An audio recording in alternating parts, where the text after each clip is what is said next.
hampir semua olahraga, mungkin basket juga begitu, tidak lepas dari yang namanya perpolitikan di situ. Nah, seorang Nirmala Dewi ini melihatnya seperti apa?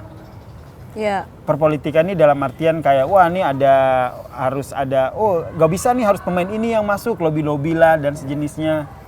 saya rasa ya kalau bicara politik tidak ada yang bisa lepas dari urusan perpolitikan. Dengan saya misalnya mengunjungi satu daerah, saya ketemuin dengan kepala daerahnya, minta tolong disupport, itu bagian dari politik menurut saya. Nah, kalau kita bicara teknis basket aja, kita nggak harus ketemu sama kepala daerah, kita nggak harus ketemu sama siapa. Terserah, kita fokus basket, ketemu anak yang bisa main basket, bagus. Kita kasih support, terus kita pergi. Tapi kan gimana pun juga mereka tetap butuh, ketika kita tinggal, mereka tetap butuh dukungan pemerintah daerah. setuju.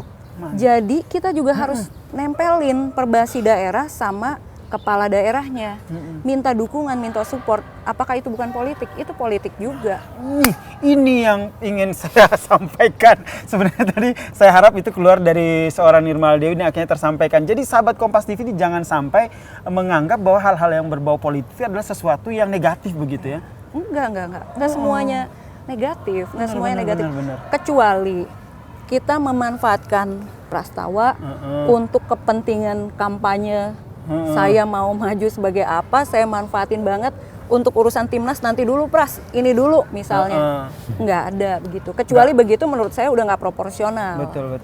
Tetapi kalau kita punya hubungan baik dengan semua pihak, terutama pemerintah yang bisa mensupport basketnya, akan lebih baik. Apapun warnanya kepala-kepala daerah di daerah, atau apapun warnanya yang ada di pusat. Selagi mereka support basket, dukung basket, warna mereka akan berubah menjadi warna basket Indonesia. Basket Indonesia. Termasuk menuju ataupun menjaring sampai ke pelosok. Betul. Karena ini menjadi keresahan saya juga sebagai orang timur begitu ya. Dulu, nih Pras juga harus dengar nih. Dulu waktu saya SD main basket, tahu nggak ringnya itu pakai ember Mbak, terus dibolongin gitu. Segitunya loh kita pengen main basket dan seawam itu loh kita sama dunia perbasketan gitu. Nah, Perbasi sekarang ini sudah bisa merangkul sampai ke titik itu nggak? Kita berupaya. Saya udah ke banyak organisasi. Yang saya tahu tidak ada organisasi yang sempurna. Walaupun organisasi partai politik, walaupun organisasi ya kayak kita sekarang ada di organisasi olahraga lain, tidak ada organisasi yang sempurna. Justru posisi kita di sini adalah memaksimalkan ketidaksempurnaan itu menjadi lebih baik. Jadi kita bicara Indonesia itu luas, 58 Pengprov.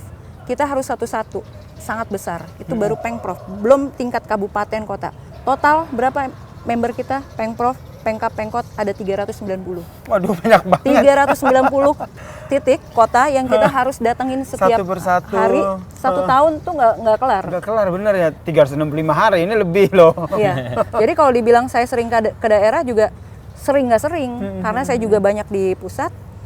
Dengan saya duduk di pusat, semua daerah terakomodir. Tapi kalau saya lagi turun ke daerah, ya cuma satu daerah itu aja. Jadi sering nggak sering kalau misalnya ada undangan yang memang datang, saya datang. Tapi kalau ketum saya memang sangat sering sekali dan itu kelebihannya dari Perbasi kita yang era hari ini lebih menjaring ke berbagai pelosok. Lebih sering.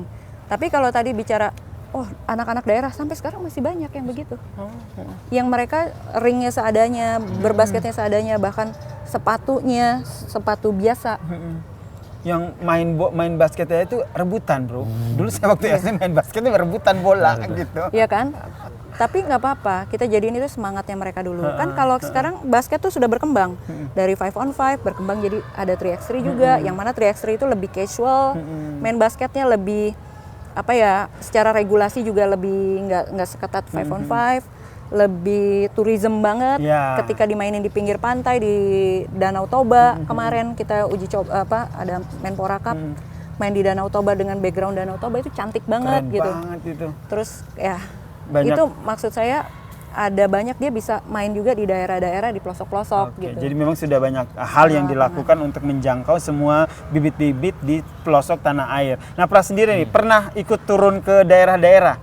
Aku biasanya tuh ada kayak mungkin kayak gestar gitu ya, ada sekolah SMA dari Makassar atau dari waktu itu Banyuwangi itu ngundang aku ke sana gitu. Jadi aku ya ke sana kan gitu ngelihat mereka Animo dan antusias mereka seperti apa sih? Kalau di daerah aku ini Luar deh biasa ya. amazing banget lah gitu dengan adanya aku datang ke sana cuman sehari cuman berbagi ilmu mereka benar-benar antusias banget gitu. Makanya aku tuh selalu seneng gitu kalau main-main ke daerah gitu kan. Kalau ada undangan-undangan gitu pasti aku usahain bisa kalau nggak bentrok sama jadwal timnas aku pasti iyain gitu mereka karena pengen berbagi ilmu juga sama mereka dan ngasih pandangan yang baru gitu kalau mereka tuh bisa juga jadi kayak kita. Jadi emang aku kalau di daerah-daerah amazed banget lah sama semua daerah tuh animonya Semangatnya gitu. luar biasa. Berarti sudah mulai bergeser ya tren olahraga basket yang dulunya eksklusif menjadi inklusif gitu ya. Sudah bisa menjangkau ke semua kalangan ya. Iya benar. Yang dirasakan seperti apa sekarang? Karena sekarang sepatu aja udah banyak sepatu-sepatu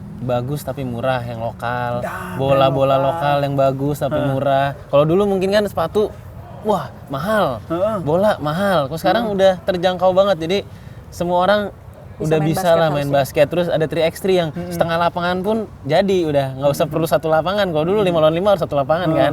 3x3 udah ada.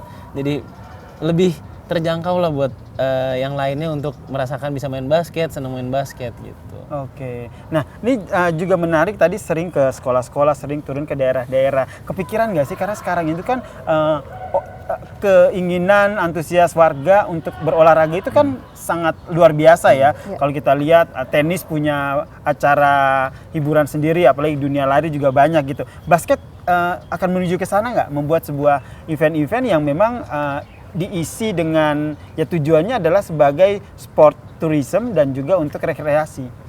Ya udah pasti karena kan kita juga di undang-undang Kemenpora itu kita masuk di kategori DBON-nya kategori sport industry, olahraga industri, di mana ya namanya olahraga industri harus ngasih dampak ekonomi juga dengan banyaknya event-event yang dibikin.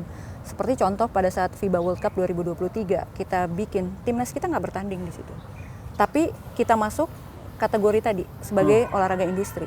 Kita gelar eventnya dan kita ketumpahan berkah ya, saya bilang ya.